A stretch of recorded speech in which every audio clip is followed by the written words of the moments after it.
What's going on, everyone? Welcome back. Today, we're going to be taking a look at our top 20 wide receiver rankings and tiers for the 2023 fantasy football season. This is going to be an early look at the positional group. We're going to continue it on later with a top 40 look, along with updated looks later down the road. But either way, right now, this should still be hopefully very insightful, so make sure to tune in. If you enjoy, hit that like button, subscribe, give us a follow on Twitter at AllDayPigskin to continue interacting with us there. Let us hear in the comments section, do you agree, disagree, along with any other questions you guys might have. We will do our best to answer them all. But with that being said, let's get right into it. And as you can see, we have got our rankings and our tiers pulled up here via Fantasy Pros. Now, a quick note that I will make, this is based on full PPR rankings. I'll make notes about certain players if they should be ranked higher or lower, when it comes to standard formats. But other than that, let's kick it off. And let's kick it off with our tier 1 group, the cream of the crop. And I'm just going to name both of these guys in tandem. Number 1, Justin Jefferson of the Minnesota Vikings. Number 2, Cooper Kupp of the LA Rams. And honestly, if you want to put Cooper Kupp at the number 1 spot, I have zero problem with that.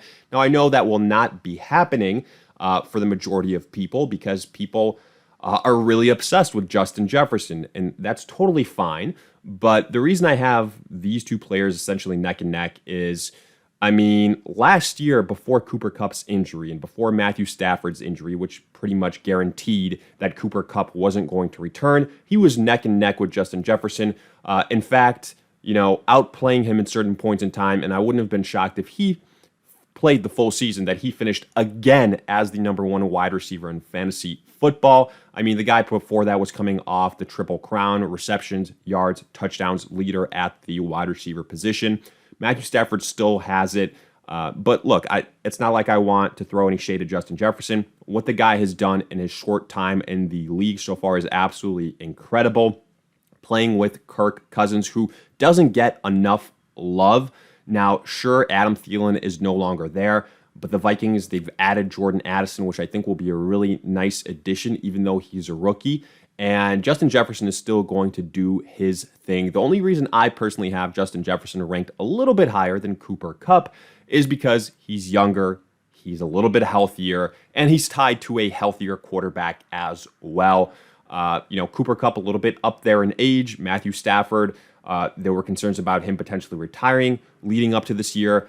That was decided as a no. They're going to run it back again, the Rams. So as long as that duo is healthy, I think Cooper Kupp should be a lock for a top 3 finish. I know a lot of people have Jamar Chase ahead of Cooper Kupp, but in full PPR, I think Cooper Kupp is going to be more consistent, assuming that he stays healthy this entire year. Both these guys are going in the first round. In drafts, Justin Jefferson, typically the first wide receiver off the board in the top 3 and the top 4. Cooper Kupp more towards the end of the first round, but he's an absolute steal right now at that current ADP. Let's move on, though, to our tier 2 group. And here, I mentioned him before, Jamar Chase is my number 3 of the Cincinnati Bengals. I really like Jamar Chase. I think he's extremely, extremely talented.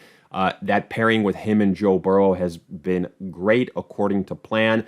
I just think that there's a little bit more, when we get to this tier 2 group, there's not as much 100% consistency week in and week out from these guys. They're still elite, don't get me wrong, but there's more chance of a little bit of a dud week from them compared to the top 2 guys. And some of them aren't as PPR based as Kupp and Jefferson. I think Jamar Chase is a good example of that. He could kill you with like 4 receptions for 80 yards and 2 touchdowns, but it won't necessarily happen with 7 receptions for 80 yards, right? So that's what I'm trying to say. And there's a lot of other weapons for the Cincinnati Bengals where they can go that way. You've got T. Higgins, you've got Boyd, you've got help at the tight end position in Irv Smith. So it's really interesting. Either way, though, Jamar Chase still a great option going in the middle to later parts of the first round. Once we get to this tier 2 group, I'd probably be looking at them in this early second round, but that is just me. Then at number 4, we've got Stephon Diggs of the Buffalo Bills. He's a guy that's being drafted in the early to mid second round. I think that's pretty accurate. I know somebody like a Tyreek Hill, who I have here at the number 5 spot, is sometimes ranked higher than him, but in full PPR scoring, I do tend to give Stephon Diggs the edge. And again here, I think that he's got the more stable quarterback compared to Tyreek Hill, who I have at 5, because Tua continues to struggle with injuries. So Josh Allen, I think, is a guy that is a little bit more durable. And on top of that, Stephon Diggs is the true number one on that team. Tyreek Hill, there's certain weeks where Jalen Waddle will outscore him. So keep that in mind. He's a little bit more, big play dependent, but he's so great at that it doesn't matter too much. That's why I have him in that number 5 spot. As long as Tua can stay healthy, Tyreek and Jalen Waddle should both be contending for a top 10 finish for those 2 wide receivers. Now, again, we kind of mentioned Tyreek at the number 5 spot. I'm going CeeDee Lamb next at number 6. I like CeeDee Lamb a lot. I think he took that step forward last year. Now, yes, there are some more mouths to feed in Dallas, adding Brendan Cooks, Michael Gallup, another year removed from injury. So keep that in mind. But I just like the quarterback situation more right now in Dallas compared to the number 7 guy in Davante Adams, who is going to have Jimmy Garoppolo at quarterback. But is he even going to have Garoppolo? Because we know how much Garoppolo has struggled with injuries. In fact, he is struggling with one right now. And that's why, to me, CD gets the nod ahead of Davante Adams. Look, Davante Adams was playing with like Aaron Rodgers still. Davante Adams could very well be in the tier 1 group. So that's how talented he is. Obviously took a step back last year without Aaron Rodgers. We'll see what happens with Jimmy Garoppolo. Davante Adams is definitely one of these guys that could be a risky pick at the wide receiver position this year because, if Jimmy Garoppolo ain't there, folks, it's going to get ugly offensively, in my opinion, for the Raiders. And again, that's why Adams is the end of my tier 2 group. I think he's still so talented that he deserves to be in this tier. But again, definitely the riskiest of the group. Then we go to our tier 3 list. These are other younger guys towards the end of the second round, early third round that I really like as well. They're not as dominant as the guys that we've mentioned so far, but they all can be your wide receiver 1. At number 8, we've got Amon-Ra St. Brown. The guy's been great since the Detroit Lions drafted him. And, we thought that he might take a little bit of a step back this year because of Jameson Williams. He ends up getting suspended for the first, 6 games of the season. So St. Brown should be seeing a ton of volume to kick off the year, and that's exciting. That's, kind of what we've seen with him to start his career, and he's been producing. It hasn't just been, receptions that have been carrying him. He is the number 1 target for the Detroit Lions, who've kind of turned into a pass-heavy team there, the way they're constructing that offense. Jared Goff not afraid to sling it, and especially with the defense that they have that gives up a lot of points, at least up until last year. They need to air out the football a lot. So Amon-Ra St. Brown is the most reliable target they have. No more TJ Hawkinson. So I think Amon-Ra is in another very good situation. We'll see what happens once Jameson Williams returns, but I think he is still the alpha on that team. Next, Garrett Wilson of the New York Jets. Absolutely great as a rookie, all things considered. And now he gets the Aaron Rodgers upgrade. That's what it's all about for me here. That's why he belongs to the top 10. I think with Aaron Rodgers, this is going to be the next great wide receiver that Aaron Rodgers elevates to that next level. He already showed us signs with the sorry excuses for quarterbacks the Jets had last year. I think Aaron Rodgers is going to bounce back this year in terms of stats, that this Jets roster is a lot more talented than what the Green Bay Packers had last year. And I think Aaron Rodgers is going to be out to prove something. Yes, the Jets added a lot of other wide receivers that Aaron Rodgers is familiar with, but Lazard, Randall Cobb, they can't compete right now with Garrett Wilson and the talent he has, in my opinion. So I think Garrett Wilson is a guy that is really going to explode this year. Then at number 10, we've got A.J. Brown. Again, more of a standard-suited wide receiver. If this were standard-based formatting, he would be higher. But the problem with him is, even though he had some huge bananas games last year, there are also games that weren't all that impressive. Jalen Hurts is a quarterback that also likes to run the football. Sure, A.J. Brown has high touchdown upside, but, he's never been a guy that's going to get you huge receptions or something like that. That's not his MO. You've also got Dallas Goedert to contend with, Devonta Smith to contend with. You've added DeAndre Swift, a pass-catching running back. So it's going to be really interesting. I still think, from a talent perspective, upside perspective, he is in the top 10. But, I don't think he's going to be as consistent as any of the guys that we've mentioned so far. At number 11, we've got Chris Olave of the New Orleans Saints, a guy that I'm very high on personally. I think that he was sensational last year as a rookie. He showed us everything that we wanted to see and more. Now he gets a quarterback upgrade in Derek Carr. We'll see if Michael Thomas really ends up staying healthy for the Saints or not. Alvin Kamara also facing a potential suspension. I think Olave is going to get a lot of targets. I think he's like a mini Keenan Allen. We'll see. And, the thing for him is he's never going to be, I think, like as dominant as an A.J. Brown, something like that. But in full PPR scoring, I think he's going to be very dangerous. And again, a Keenan Allen light. If you can get him like at the end of the third round, ADP-wise, I would be very, very happy. I'd be okay taking him at the end of the second. And then number 12, Jalen Waddle, the last tier 3 wide receiver, kind of in the wide receiver 1 category. That's how I'm looking at it to round out this tier 3 group. Jalen Waddle in Miami, opposite Tyreek Hill. That creates a lot of opportunities. Again, there are going to be some down weeks where Tyreek Hill explodes, something like that. But Jalen Waddle proved last year, even while playing opposite Tyreek, that he is still very fantasy viable. The biggest thing here, just like we said with Tyreek, is going to be the health of Tua. Tua needs to stay healthy for both of these guys to maximize their potential. So that's the main thing here for me. I think he is, again, a wide receiver that you can get in the early third round that I would be pulling the trigger on. Now we go to our tier 4 group of wide receivers. And here there's some guys that have, proven track records in the past, high upside, improved situations, good offenses, things like that. So let's kick it off with Keenan Allen at number 13. In full PPR, Keenan Allen can still get the job done. Now I know he burned you last year because of his injuries, but when he was on the field, he was getting a lot of targets. And there were talks about him potentially leaving LA this year, but the Chargers worked it out, and he's still there.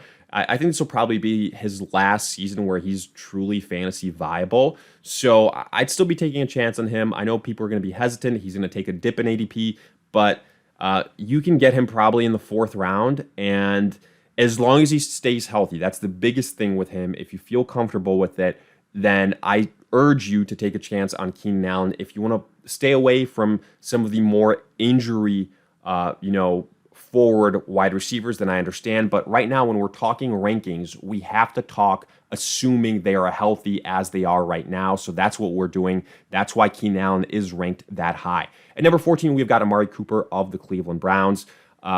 Really showed some good chemistry with Deshaun Watson last year as he got back into it. And I think this extra offseason is going to help things a lot. I think he's the true number 1 in Cleveland. At number 2, at number 2 opposite him, is it going to be DPJ? Is it going to be Elijah Moore? Who knows? But Amari Cooper has the number 1 spot locked down. I do think Deshaun Watson is going to improve this year, take the step forward offensively, and Cooper is going to benefit. We've seen him produce wherever he's been, whether it's with the Raiders, whether it's with the Cowboys.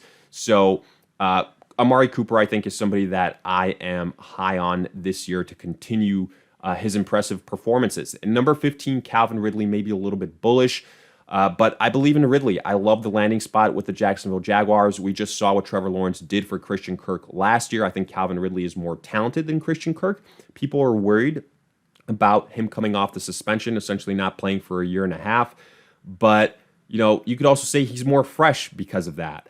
He's avoided injuries because of that. And he's got a full off season to kind of gel with Trevor Lawrence. So I'm banking on the upside. That's what this is here. We've got some younger wide receivers in good situations that you like the upside. They can move into that wide receiver 1 range.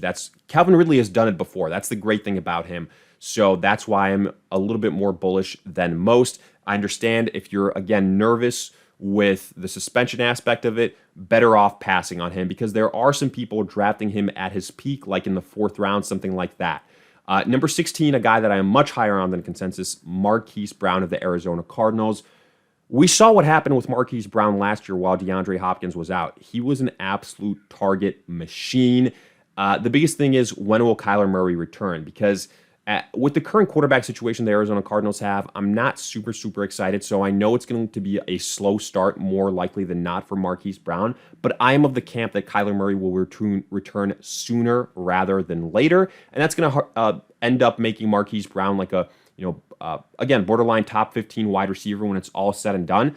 I don't think he's going to have insane like touchdown success, but in terms of receptions, in terms of targets, yards, it'll be there. Similar to the start of last year, no more DeAndre Hopkins. He is the undisputed #1 wide receiver there. So that's why I am really high on Marquise Brown. I always say it, volume is king. He's going to see a lot of it. At number 17, I have T. Higgins of the Cincinnati Bengals.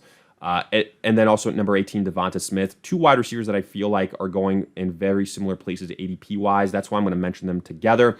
And two that I'm lower on than consensus for two simple reasons. I think they're the clear number 2 guys on their offenses. T. Higgins to Jamar Chase, Devonta Smith to A.J. Brown. And I think that they are guys that are better suited for standard scoring leagues, especially Devonta Smith, a little bit more big play dependent. And again, there's other weapons here on these respective offenses. Tyler Boyd, Dallas Goedert, DeAndre Swift, Joe Mixon. So a lot of options. And I do think there's a gap between these wide receiver 2s and the wide receiver 1s on the respective teams. So honestly, at their current ADPs, which is like early 3rd round, sometimes middle 3rd round, I would rather pass on them and go, maybe at another position. Number 19, I've got DK Metcalf of the Seattle Seahawks. He's a guy, in general, the Seattle Seahawks wide receiver is pretty tough for me to rank because I don't know what Geno Smith we're going to get, and I don't know what to expect from Jackson Smith and Jigba right from the get-go. But whatever happens, I still think DK Metcalf is the wide receiver to own for Seattle. Tyler Lockett will probably be the best value that you get, but DK Metcalf, in terms of production when it's all said and done, is the top guy. And high touchdown upside. He's still going to get targeted a decent amount as well. I think if anyone loses some work to Jackson Smith and Jigba, it's going to be Tyler Lockett, but we'll see.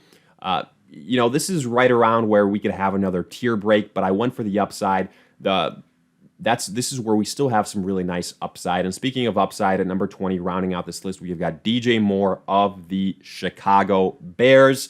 Obviously traded from Carolina to Chicago so they can move up from the number 1 spot. He is a very talented wide receiver, but he's never been a top 10 guy. Let's not lie to ourselves about it. However, he, up until now in his career, hasn't really had all that great of quarterback play. You could argue Justin Fields is going to be the best quarterback he's played with. So if you believe in Justin Fields taking the next step forward, you should definitely be high on DJ Moore. He can go like in the 5th round, something like that, depending on the leagues that you are in. It all comes down to if Justin Fields takes the next step forward as a passer, and if the Chicago Bears kind of try to be a more pass-heavy team. I think DJ Moore is, obviously we know, super talented, but also a guy that you could argue could be a little bit boom or bust this year. I'm banking more on the boom because I know the player. I know how talented he is. But again, it's one of these situations. We tried to make Darnell Mooney happen last year, and I know DJ Moore is much better than Mooney. But we were kind of bit in the behind because of what Justin Fields is, and that is a very run-heavy quarterback that isn't right now at the level that we need him to be as a passer. But again, maybe DJ Moore will be that help for him, similar to what a A.J. Brown maybe was for a Jalen Hurts, even though I think that's an immense stretch because they're not really anything remote to the same type of wide receiver. And I think Jalen Hurts is a better passer than Justin Fields, in a better coach situation. But we'll see. Time will tell. Either way, because of the upside, I like DJ Moore at that number 20 spot. But with that, we wrap up this breakdown of our top 20 fantasy wide receivers, rankings and tier-wise for the 2023 fantasy football season. If you guys enjoyed, hit that like button, subscribe. Give us a follow on Twitter at AllDayPigskin to continue interacting with us there. Let us hear in the comment section, do you agree, disagree, who's too high, who's too low, who did we leave out?